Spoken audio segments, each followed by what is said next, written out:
with South Carolina versus UGA. Chris, what's your thoughts on South Carolina, the Gamecocks? Oh, my God. The border war, right, is what they call this down there. Something like that with you Georgia, South Carolina people.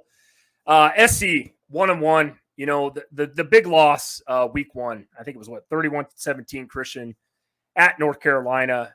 We all know the story. South Carolina couldn't run the ball. What was it? -2 yards rushing as a team in that game.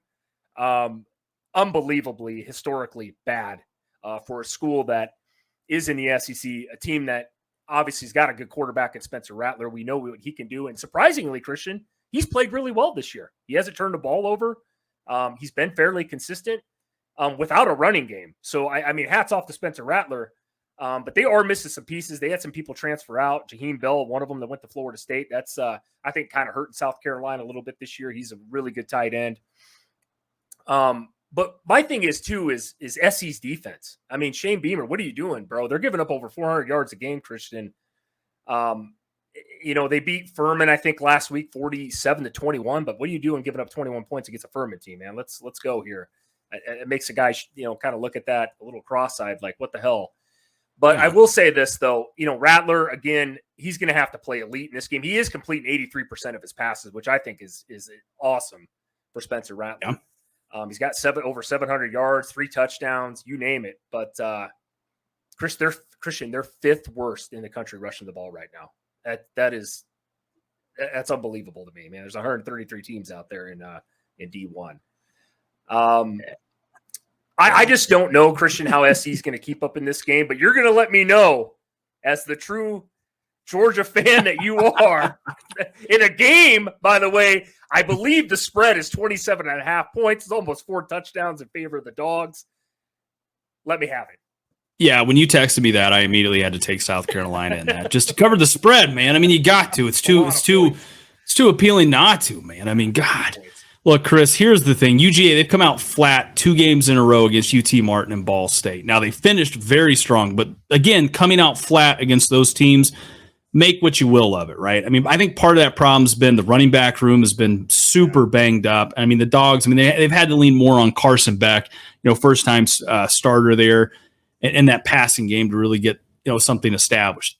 I actually don't think that's a bad thing.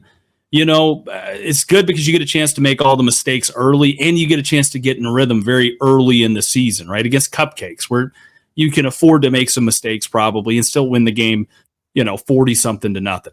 So that's good. But believe it or not, Chris, here's the other side of this, right? UGA only had 99 yards rushing against Ball State. That's surprising. That, for a Georgia team, we know about the running backs that they have. Roderick Robinson, obviously, you can see it right there, leading the team right now, 14 carries, 88 yards. So to me, that is really shocking. Biggest question mark is going to be, how's Beck going to look in his first true action in college football, right? That's the biggest question mark to me. Because if he comes in and has an off day against South Carolina, dude, I don't put anything past South Carolina. Is it 2019 again, all over again, where you guys scored one offensive touchdown in that game and fucked around and got beat? Yeah, right? That's the thing. Every true UGA fan knows how much trouble the Gamecocks have been for us over the years, Chris. So we can't play with South Carolina, right? Spencer Rattler, if he gets in and he gets locked on early, he's legit. He did it last year. I know a lot of people are going to say, well, it's Spencer Rattler. Go ask Tennessee and Clemson what happened with that. Now, I know, obviously, you're going to say it's Tennessee and Clemson, but still, when the kid locks in, he can light you up. So defense should be good again this year, but I did watch a couple times in both those games against UT Martin and Ball State. 2 non-Power 5 schools, they were able to kind of run the ball downhill on us a little bit, right? Nothing overly impressive, but it wasn't like what I'm used to seeing, what Georgia fans have become accustomed to seeing, where our defense lives in that backfield, right? Yeah. And they weren't feasting. I didn't feel as if, which I know is funny to laugh at, but that kind of becomes, I feel like even a team like South Carolina that struggles to run the ball and has -2 yards rushing against UNC. If I'm just saying, it's one of those trends where you might want to kind of you might want to kind of look at right there, right? So I just want to see the Dogs kind of step up, shut down that run game like I expect them to do, and then force Rattler to beat us, right? I think that gives us the best chance, kind of like UNC did. Chris, final score prediction for me, UGA 27, South Carolina 17. Wow. Okay. I know you talked about it. South Carolina was one of those teams all year for you that kind of scared you as a Georgia man, right? You talked about it. I think there'll be a team or two that'll scare Georgia this year or surprise Georgia, if you will. But it's not South Carolina this week.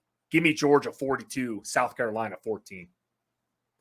I think South Carolina's going to be so one-dimensional there, Christian, that Georgia's just too good defensively, sir.